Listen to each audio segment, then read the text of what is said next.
시청하시기 전에 구독과 좋아요 꼭 부탁드립니다. 감사합니다. 현재 우리의 지구는 지구온난화, 생태계 파괴, 환경오염 등으로 몸살을 앓고 있습니다. 그래서 사람들은 조만간 지구는 더 이상 인류가 살 수 없는 곳으로 변하지 않을까 하는 걱정을 하게 됩니다. 그 대안으로 나온 것이 소위 테라포밍이라는 것입니다. 지구를 뜻하는 단어인 테라에 만들다는 의미의 포밍이 합쳐진 신조어로서 한마디로 외계 행성의 지구화 계획이라 할 수 있을 것입니다. 이런 생각을 바탕으로 만들어진 영화가 있는데 다들 아시는 마션이라는 영화입니다.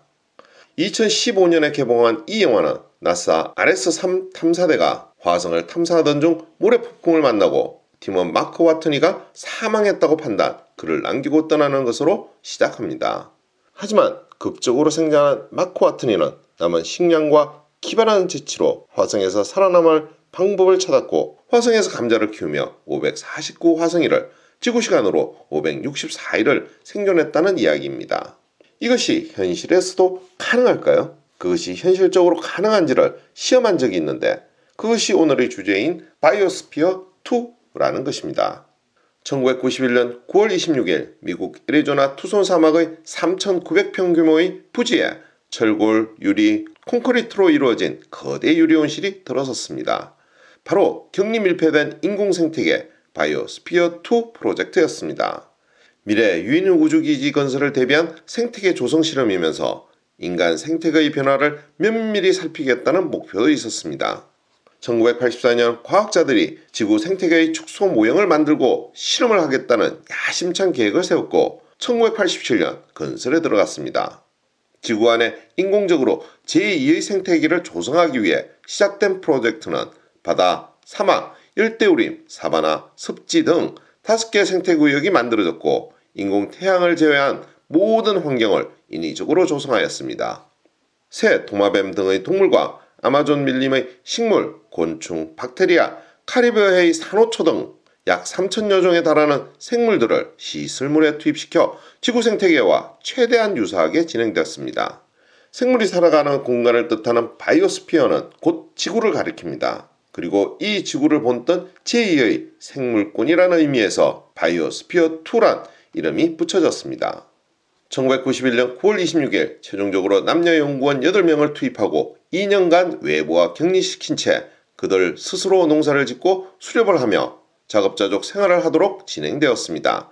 당초의 계획은 5명의 사람이 안에 들어가 100년의 기간을 잡고 2년마다 연구 인력을 교대로 거주하도록 설계되었다고 합니다.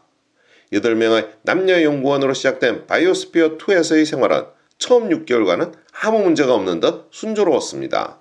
하지만 그런 기쁨도 잠시 어느새 바이오스피어2 안의 생태계는 급변하기 시작해 18개월째는 거의 괴멸적인 피해를 입게 됩니다. 처음으로 보인 이상 징후는 산소 농도의 급격한 하락이었습니다. 산소 농도가 정상 범위인 22%에서 한때 15%까지 떨어진 것이었습니다. 당시 원인은 구조물 자체의 결함과 건축재 특성 및 생태계 순환에 대한 전체적인 이해 부족이 부른 복합적인 요소로 인해 벌어졌습니다. 우선 채광창이 내부의 생태계 태양빛을 제대로 전달하지 못했습니다. 그래서 식물들의 성장이 원활하지 못해 산소의 생산이 부족했던 것입니다. 산소의 생산을 위해 식물을 심었지만 역부족이었습니다. 식물들이 낮에는 호흡을 통해 어느 정도 산소의 농도를 조절했지만 산소를 흡수하는 밤이 되면 다시 농도가 바뀌었습니다.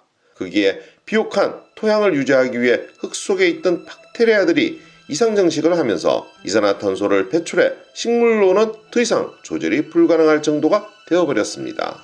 증가된 이산화탄소는 바닷물에 녹아 산성화되었고 산호를 녹이는 상황까지 발생하였습니다. 이산화탄소 흡수를 촉진하기 위해 나팔꽃을 심었지만 이상정식을 하면서 다른 식물의 성장을 방해했습니다.